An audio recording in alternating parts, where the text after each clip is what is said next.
কি করছো তুমি? এই তো ফুলটা পড়ে গেছে। তুমি না একদম আনরোমান্টিক। আমি আনরোমান্টিক না?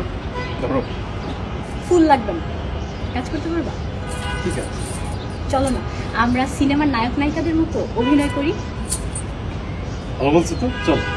তাহলে আমি এখন তোমাকে যে ডায়লগটা বলতে বলবো ওটা তুমি জোরে জোরে বলবে, তারপর তোমারটা শেষ হলে আমি বলবো। ওকে ঠিক আছে। আমার ডায়লগ কি?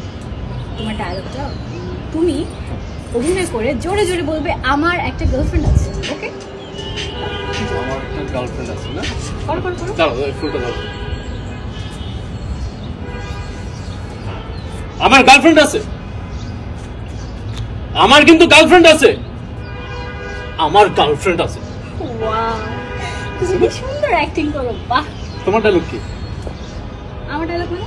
আমি কেন ডায়লগ দিব? তুমি ডায়লগ দিবা না মানে?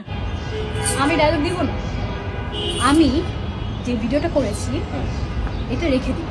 তুমি যদি এরপর থেকে আমার সাথে কোনো ধরনের ঝগড়াঝাটি করো বা কোনো মেয়ের দিকে তাকাও, আমি তোমার বাসায় যেয়ে তোমার আব্বু আম্মুকে এই ভিডিওটা দেখাবো আর বলবো যে দেখেন আপনাদের ছেলের গার্লফ্রেন্ড আছে। আরে এই, এটা কি করে গেল?